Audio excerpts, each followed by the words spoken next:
Futurs compatriotes canadiens, j'espère que vous allez bien. Moi, c'est la forme. Je vais super bien, super bien. Et bienvenue encore à tous les abonnés à tous les nouveaux abonnés sur cette chaîne Mon Rêve Canadien. Moi, c'est Alice Di Kweka et je suis là pour vous donner des informations afin que vous ne vous fassiez pas arnaquer. Donc, pour tous ceux qui ne sont pas encore abonnés et qui n'ont pas encore activé la cloche de notification, je vous invite, s'il vous plaît, à suivre la vidéo qui va passer. Soyez très, très attentifs hein, lorsque vous suivez des vidéos, surtout sur l'abonnement et activer la cloche de notification, parce qu'il y en a, lorsque je dis quelque chose, ils me reposent la question. Alors, je ne sais pas trop si vous suivez, si c'est juste que vous voulez poser des questions, ok? Donc, quand vous suivez une vidéo, s'il vous plaît, suivez-la attentivement, suivez-la en intégralité et ainsi, vous allez beaucoup gagner, quoi. Parce que quand vous posez les questions et que j'ai déjà parlé de cela en vidéo, c'est pas quand même drôle. Pour rester au courant des actualités, je vous invite à cliquer juste ici pour vous abonner et ensuite n'oubliez surtout pas d'activer la cloche de notification en cliquant là sur All. Et une fois que vous avez cliqué sur All, vous pouvez cliquer par ici pour partager sur Facebook, sur WhatsApp et ainsi de suite. N'oubliez pas également de cliquer là pour liker, le pouce vers le haut. Et je le disais à plusieurs personnes dernièrement parce qu'il y en a souvent qui me demandent comment est-ce que nous pouvons faire pour te contacter et ainsi de suite. Vous allez cliquer ici sur Show More. Pour vous abonner à la chaîne, vous pouvez également cliquer là. Vous avez deux options. Ainsi, vous avez la possibilité de joindre notre groupe Telegram. On n'a plus WhatsApp. Et si vous voulez être au courant de tout ce que j'ai fait, les playlists, vous avez tout ici avec vous. Vous pouvez me contacter là. Et maintenant, pour être au courant, pour voir toute la playlist, vous cliquez juste ici sur Alice D. Vous allez cliquer là et une fois que vous avez cliqué là, vous avez ici notre playlist et dans la playlist, vous avez un ensemble de choses. Alors, est-ce que vous voulez faire une recherche d'emploi accélérée? Est-ce que vous avez des questions par rapport au diplôme, permis de travail? Vous cliquez juste là, c'est la playlist. Est-ce que vous voulez savoir comment ça se passe les entrevues d'embauche? Si vous voulez étudier au Canada, si vous voulez faire une lettre de motivation, si vous voulez l'immigration ontarienne du Yukon, est-ce que vous êtes un agriculteur ou un boucher qui aimerait arriver au Canada? Vous avez la rubrique pour Nounou. Vous avez l'immigration et l'arnaque, si vous voulez, si vous vous posez les questions à savoir, est-ce que je me suis fait arnaquer? Vous avez, bref, vous avez tout dans les playlists parce que beaucoup me posent souvent des questions à savoir comment est-ce que je peux faire mon CV? Voilà la playlist pour les CV. Est-ce que je peux arriver au Canada sans diplôme? Oui, vous pouvez arriver au Canada sans diplôme en trouvant un travail. Vous cliquez là, vous avez la playlist. Est-ce que vous voulez savoir quels sont les employeurs qui embauchent au Canada? Vous avez la playlist. Et puis maintenant, tout ce qui concerne l'immigration Manitoba, le Canada Atlantique, vous avez tout avec vous. Alors sur ce, je vous souhaite. Donc aujourd'hui, je vais vous donner vraiment, je vais vous orienter par rapport à toutes les vidéos que j'ai déjà faites. Parce que je sais que tous les jours, il y a des nouveaux abonnés qui arrivent, ok? Et je sais que c'est pas facile de se retrouver dans euh, vraiment la majorité des vidéos que j'ai faites. Et puis, la première chose dont je vais parler aujourd'hui, c'est abonnez-vous. Activez la cloche de notification.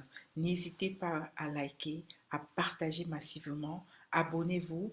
Et tout est dans la barre de description de chaque vidéo.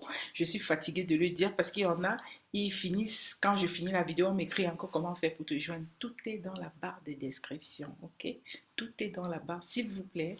Je ne veux pas de vidéos encore comme, de messages encore comme quoi on te contacte comment. Allez dans la barre, défilez dans la barre comme vous avez vu dans la vidéo précédente et vous allez retrouver mon numéro. Et puis, il y a beaucoup d'autres personnes qui me disent comment faire pour te contacter. Oui, soit vous rejoignez le groupe Telegram, soit vous me contactez par Telegram. Donc, ne m'écrivez pas sur WhatsApp, s'il vous plaît. Ne m'écrivez pas sur WhatsApp.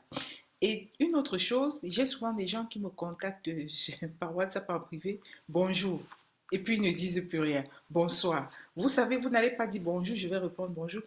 Parlez, articulez. D'autres me disent bonjour, est-ce que je peux poser une question? Si je dis non, est-ce que vous n'allez pas poser? Alors, bonjour, vous posez direct votre question. Comme ça, dès que je lis, si je peux répondre, je réponds. Si je peux vous envoyer une vidéo qui va mieux vous indiquer de quoi est-ce qu'il est question, j'enverrai la vidéo. Donc, s'il vous plaît, soyez direct, soyez précis.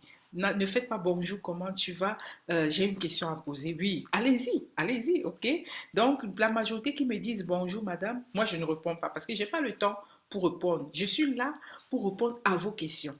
Je sais, bonjour, c'est vraiment gentil, ok, on est d'accord, mais avec toutes les réponses, toutes les questions que je reçois en journée, c'est mieux que vous soyez très direct. Bonjour, et puis allez-vous lâchez la question directement. Si je peux vous répondre, je le ferai. Si je ne peux pas, bon, ou des fois je le fais sous forme de vidéo. Donc aujourd'hui, je vais parler de la majorité de vos préoccupations. Je vais parler des CV, je vais parler de la fraude, je vais parler du meilleur programme, je vais parler des entrevues, comment relancer un employeur. Je vais parler du fait que certains n'ont pas de diplôme et veulent venir au Canada. Je vais aussi parler du statut des étudiants et ainsi de suite. Alors, la première chose, un CV, une lettre de motivation. J'ai fait une vidéo là-dessus. Ok, j'ai fait beaucoup de vidéos. Voilà la playlist. Comment faire un bon CV selon le modèle canadien. Vous pouvez faire par vous-même ou bien vous pouvez également faire la lettre de motivation. Vous avez une playlist pour les lettres de motivation.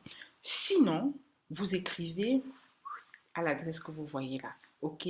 Donc, ne m'écrivez pas dans les commentaires pour dire je veux faire le CV, je fais comment. Soit vous suivez, vous allez dans la playlist, soit vous écrivez à cette adresse, c'est tout. Maintenant, pour la fraude, il y a des gens qui m'écrivent des fois qui me disent, ouais, je suis allé dans telle agence, on m'a demandé 500 000 francs CFA, on m'a demandé 1000 $. Est-ce que tu pourras vérifier pour voir si c'est vrai? Again, voyez la vidéo précédente, j'ai fait une vidéo dans laquelle je vous montre comment retrouver les vidéos. Vous allez aller dans la playlist fraude, immigration et fraude. Et en suivant les vidéos à ce niveau-là, vous allez comprendre si vous vous faites arnaquer ou pas. Parce que vous ne pouvez pas tout le temps aller chercher partout. Et puis, je n'ai pas assez de temps pour répondre, pour faire les recherches, je ne sais pas, sur au moins 10 sites par jour. Au moins un, oui, je peux le faire. Mais en attendant que je vous réponde, allez suivre les vidéos de la playlist immigration et fraude. Certains m'ont demandé c'est quoi le meilleur programme actuellement. Jusqu'ici, le meilleur programme, c'était le programme des provinces. C'est toujours le programme des provinces. Vous avez le Manitoba, vous avez le Canada Atlantique et vraiment, le Québec est en train de se démarquer avec ses assouplissements, avec ses simplifications et les blablabla du Québec. Donc, moi, je vous encouragerais, si vous passez par le programme des provinces, peut-être comme le Manitoba, le Canada Atlantique, ce que vous pouvez faire du côté du Québec, c'est de chercher du travail. Alors, vous allez surfer sur la vague. Là où on vous récupère, vous y allez. Si vous trouvez du travail au Québec, allez, vous plongez vers le Québec. Si c'est le Manitoba dans le programme qui vous accepte, vous allez au Manitoba. Et puis, vous ne pouvez pas, le Québec ne peut pas vous inviter et après vous rêvez du Manitoba. Si vous avez trouvé du travail au Québec, c'est pour le Québec. Si vous trouvez du travail au Manitoba, au Canada Atlantique, c'est pour la province dans laquelle vous avez trouvé du travail. Ça, c'est très, très important. Il s'agit maintenant des entrevues. Beaucoup de gens ont passé des entrevues et moi, je vais vous encourager parce que beaucoup ont passé des entrevues et après, ils me demandent, ouais, ça fait 2 semaines qu'on ne m'a pas contacté, qu'est-ce que je fais? Again, j'ai fait une playlist, si vous avez vu la vidéo précédente, une playlist dans laquelle je vous dis où j'ai situé toutes les vidéos. Vous avez les playlists pour entrevues d'embauche. Alors, pendant que vous êtes en entrevue, retenez ceci. Lorsque vous passez l'entrevue, je sais que vous êtes tellement excité d'avoir vite le contrat, mais concentrez-vous à écouter beaucoup le recruteur. Prenez chez lui des petits éléments que vous pourriez utiliser pour le relancer plus tard. Si par exemple, il vous dit, j'habite, je prends un exemple, hein, j'habite peut-être à Québec City, et 2 semaines plus tard, il ne vous a pas écrit et qu'il y a eu inondation à Québec City, vous pourriez même lui écrire un email pour vous dire, ah mais tiens, j'ai entendu qu'il y a eu une inondation à Québec City, j'espère que vous allez bien, j'espère que vous et votre famille, vous vous portez bien. Mais également, pendant l'entrevue, parmi les questions que vous devez poser, demandez toujours au recruteur combien de jours ça va vous prendre pour délibérer. est-ce que je pourrais vous contacter après ce temps ou c'est vous qui allez me contacter? Et puis vous allez voir. Qu'il dise qu'il va vous contacter ou pas, après un certain nombre de jours, même comme 10 jours, si vous a dit 7 jours, ok, c'est correct. Et que après 7 jours, il ne vous relance pas, allez au 10e jour et puis vous le relancez. Si vous a dit 2 semaines, vous essayez de le relancer peut-être comme après 16 jours. Donc, c'est très important. Pendant l'entrevue, soyez très à l'écoute. Ne soyez pas juste à l'écoute pour avoir vos papiers du Canada, mais prenez quelque chose chez le recruteur que vous pourriez utiliser plus tard pour faire la relance. Et il s'agit également de la relance lorsque vous avez déjà obtenu le permis de travail. Parce qu'il y a beaucoup de personnes qui ont obtenu le permis de travail et l'EIMT étant en train de traîner, ces personnes ont peur peut-être qu'on les a déjà laissés tomber. Là encore, vous pouvez envoyer juste un petit message.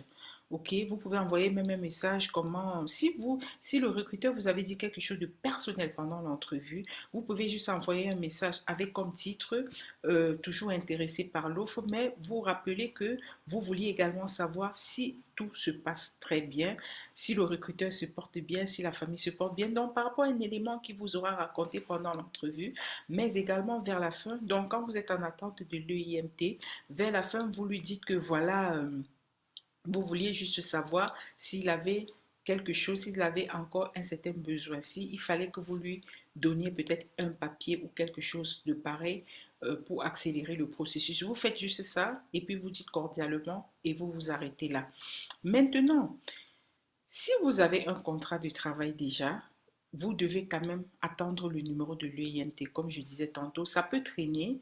L'EIMT, c'est le recruteur qui fait l'EIMT parallèlement avec le CAQ, le certificat d'acceptation du Québec. Le CAQ, ça peut mettre 20 jours ouvrables, voire 30 jours, donc comme 4 semaines jusqu'à 6 semaines. Et puis, il y a d'autres personnes qui m'ont dit, ouais, je n'ai pas de diplôme, est-ce que je pourrais arriver au Canada? Bien sûr, vous allez aller dans la liste sans diplôme et vous allez voir, quand vous n'avez pas de diplôme, ce que vous faites, vous passez par la recherche d'emploi. Pour la recherche d'emploi, vous devez faire un CV selon le modèle canadien et une fois que vous avez postulé et vous avez été le meilleur candidat, il n'y a pas de souci, vous n'avez pas besoin d'être diplômé comme les préposés aux bénéficiaires, les femmes, hommes de ménage, les cuisiniers. Certains cuisiniers ont juste besoin d'une formation. Vous avez les bouchers, c'est juste une formation professionnalisante. Donc, vous voyez que vous n'avez même pas besoin d'avoir terminé le lycée pour appliquer pour ces postes-là. Donc, vous pouvez candidater pour ces postes-là. J'ai fait beaucoup de vidéos sur la recherche d'emploi. Vous allez aller dans la playlist recherche d'emploi pour vous débrouiller. Et j'ai eu également des candidats qui me disaient, moi je suis diplômée, est-ce que je peux juste chercher du travail? Je dirais quand vous avez plus du bac plus 4, le bac plus 4 dans notre système francophone, donc un niveau bachelor, quand vous avez par exemple un niveau bachelor, moi ce que je conseille, choisissez le programme des provinces et ensuite cherchez du travail. Donc vous, en fait, vous battez sur deux fronts. Ça, c'est très important. Celui qui n'est pas diplômé se bat sur un seul front.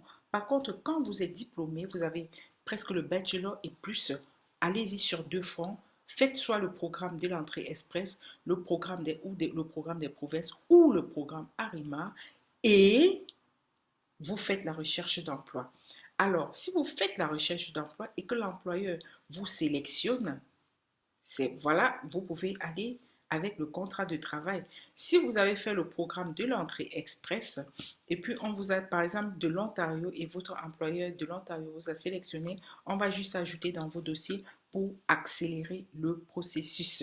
Donc c'est très très important. Les diplômés plus bac plus 4, faites jouer sur les deux fronts, soit l'entrée express ou ARIMA ou le programme des provinces et la recherche d'emploi. Et ce que vous allez faire également, ça c'est maintenant pour le cas des étudiants. Il y a d'aucuns qui m'ont demandé dans le forum Telegram que voilà, euh, si je trouve une formation professionnalisante, est-ce que ça pourra faire la job?